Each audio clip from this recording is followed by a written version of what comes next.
Hello, my friends. Welcome back to Storytime English. I am so glad you are here with me today. Take a deep breath, let your shoulders relax, and let this story carry you gently through time. Now, imagine for a moment that you are standing in a garden in India. It is early morning. The air is cool and still. In front of you, a long pool of water stretches into the distance, perfectly still, like a mirror laid flat on the ground. Tall, dark cypress trees stand in rows on either side. And there, at the end of the pool, rising out of the morning mist, is a building. But it is not just a building. It is the most beautiful building in the world. A great white dome rises into the sky. 4 slender towers stand at the corners, perfectly straight, perfectly balanced. The walls are made of white marble, so smooth and so pure that they seem to glow. And in the still water of the pool, the entire building is reflected, upside down, like a dream of itself. This is the Taj Mahal, and this is its story. But the Taj Mahal is not a story about architecture. It is not a story about engineering or construction. It is a love story, perhaps the greatest love story ever told, not in words, in stone. The year was 1607. In the city of Agra, in northern India, a royal bazaar was being held.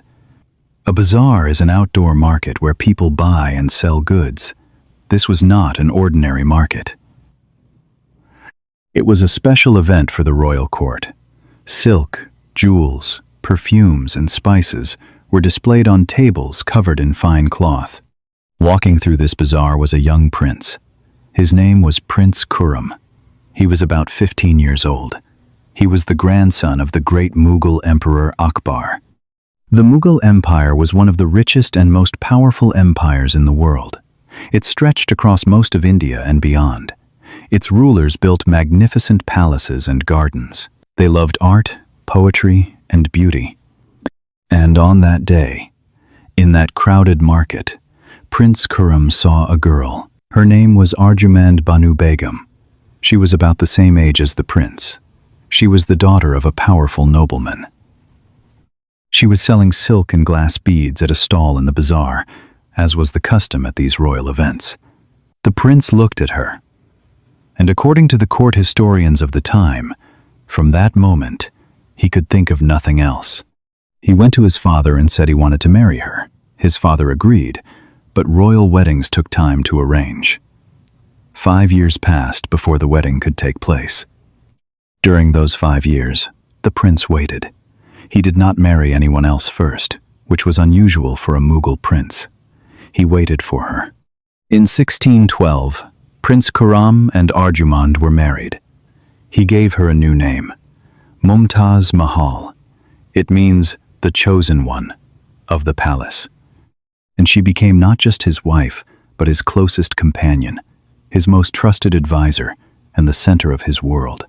This was not a marriage of convenience. It was not a political arrangement. The court historians wrote that the prince loved Mumtaz so deeply that he had no desire for the company of any other woman. In a time when powerful men had many wives, this was extraordinary. Mumtaz traveled with him everywhere. When he went to war, she went with him. When he moved from city to city, she was at his side. She advised him on matters of state. She helped him make decisions. She carried the royal seal, which was one of the highest signs of trust a ruler could give. In 1628, after a struggle for power within the royal family, Prince Khurram became emperor. He took the name Shah Jahan. In Persian, it means king of the world. And for 3 years, Shah Jahan and Mumtaz Mahal ruled together. The empire was at peace. The court was filled with music, art, and poetry. It was a golden time. Over the years of their marriage, they had 13 children. Mumtaz was the heart of the court. She gave money to widows and orphans. She listened to the problems of ordinary people. The poets of the court wrote that wherever Mumtaz walked, there was light. And then, in 1631, everything changed. Mumtaz was with Shah Jahan on a military campaign in the city of Burhanpur in central India. She was pregnant with their 14th child. After a long and difficult labor, Mumtaz gave birth to a daughter. But something had gone terribly wrong. Mumtaz was dying. Shah Jahan rushed to her side. She held his hand. According to the court records, in her final moments, she asked him to build a monument so beautiful that the world would never forget their love. Then she closed her eyes. She was 38 years old. Shah Jahan's grief was total. The court historians wrote that he wept for days. He refused to eat. He refused to listen to music. He refused to wear fine clothes or jewels. When he finally appeared in public, people were shocked. His hair, which had been black, had turned white. His back, which had been straight, was bent. He looked like a man who had aged 20 years in a single week. For 2 full years, Shah Jahan mourned. The entire court mourned with him. There were no celebrations, no festivals, no color. The empire itself seemed to be holding its breath, waiting for its emperor to find a reason to go on. And then he found one. He would keep his promise. He would build the most beautiful building the world had ever seen. A monument to his love for Mumtaz. A building so perfect that it would make the world weep. Construction began in 1632, on the southern bank of the Yamuna River in Agra. Shah Jahan chose the finest architects, artists, and craftsmen from across the empire and beyond. More than 20,000 workers were brought to the site. They came from across India, Persia, and Central Asia. Stonecutters, marble polishers, artists, and gardeners worked side by side.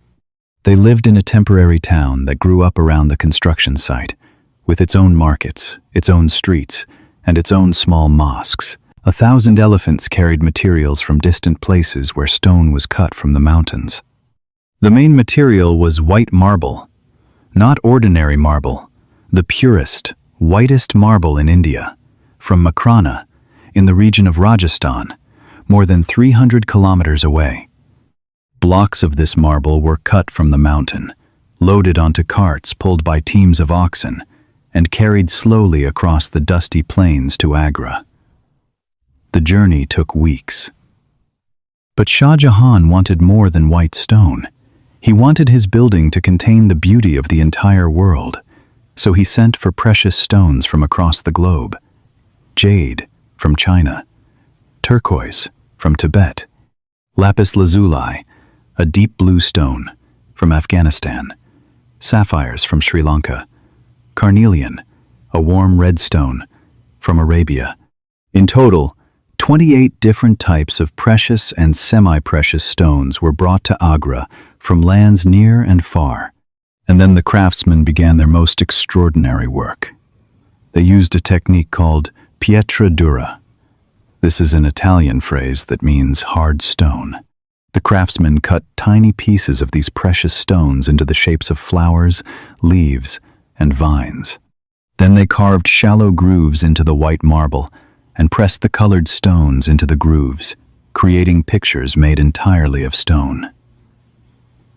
These are not paintings. They are not dyes or colors brushed onto the surface. They are actual stones, set into the marble so precisely that when you run your finger across the surface, you cannot feel where one stone ends and another begins.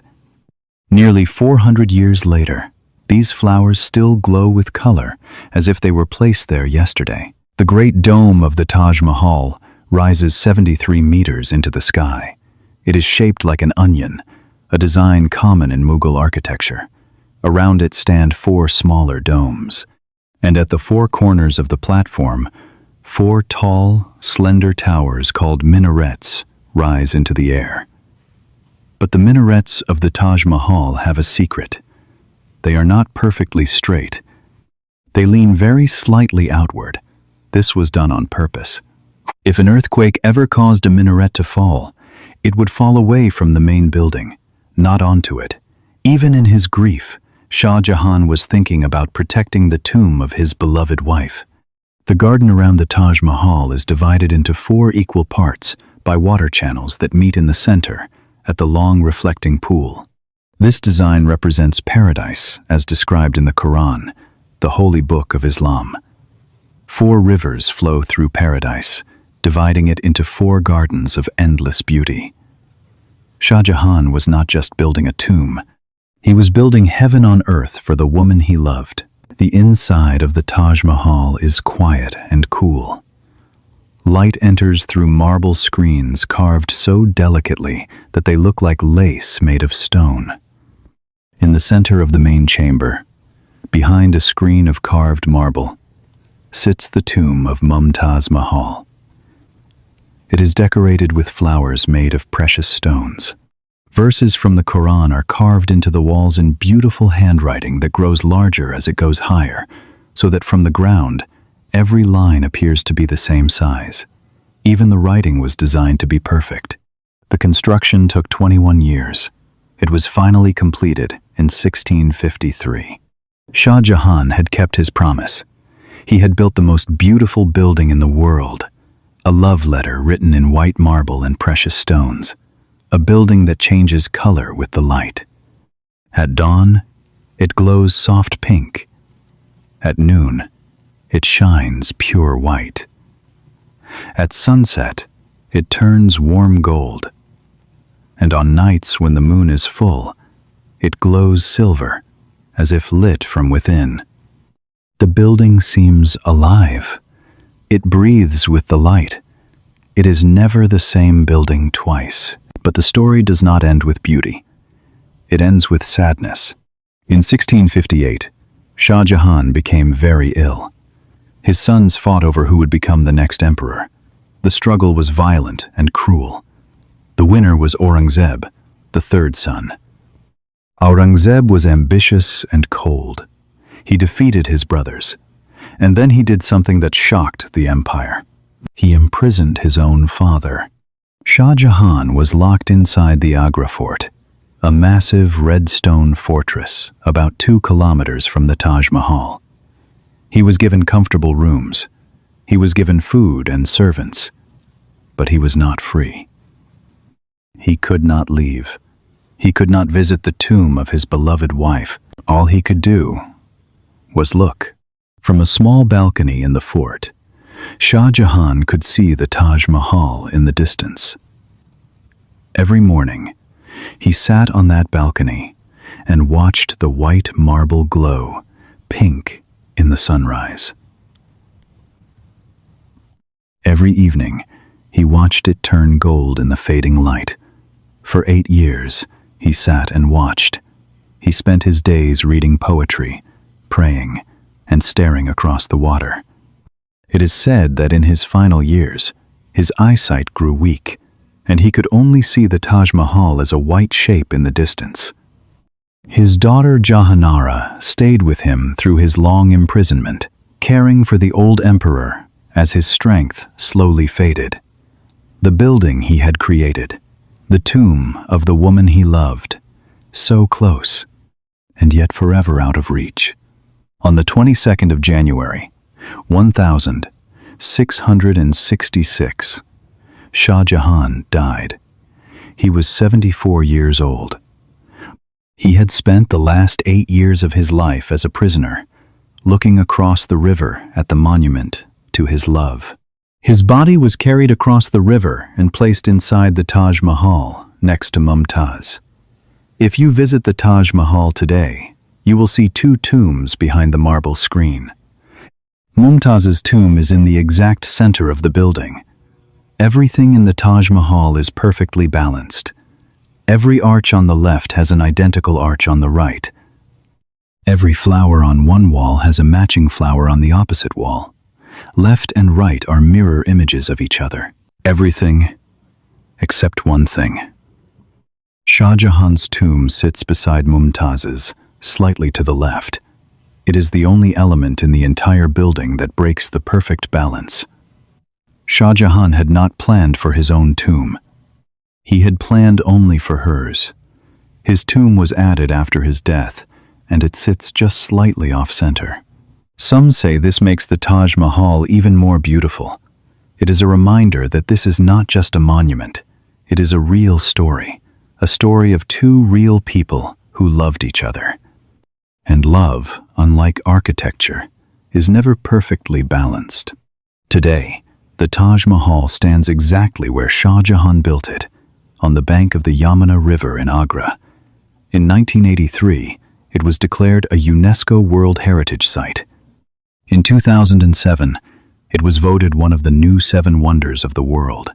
More than 7 million people visit it every year. They come from every country on Earth. They come to see the marble, the dome, the flowers made of stone. But most of all, they come because of the story. The story of a man who loved a woman so deeply that when she died, he spent 21 years and the wealth of an empire building the most beautiful thing he could imagine, so that the world would remember her. And the world did remember. Nearly 400 years later, the world still remembers. And so, my friend, the story of the Taj Mahal comes gently to its end. It is a story about what love can build, not just marble and stone, but something that lasts across centuries. Shah Jahan lost everything: his wife, his freedom, his throne. But the thing he built from his grief still stands, still shining, still changing color with the light, still making people stop and hold their breath. And you, my friend, you are building something too. Every time you listen to a story in English, every time you understand a sentence that once seemed impossible, every time you come back and try again, you are building something beautiful. It may not be made of marble, but it is real, and it is yours. Keep building, my friend. Keep listening, and never stop learning. This is Storytime English. If the story of the Taj Mahal touched you today, please leave a comment. Tell me, what moved you most? Was it the moment the young prince saw Mumtaz for the first time in that crowded bazaar? The 21 years he spent building her tomb? Or the 8 years he spent watching it from his prison window, so close and yet so far? I would love to hear from you. There are many more stories waiting right here, and I will be here when you come back. Until next time, my friend, take care of yourself and never stop learning.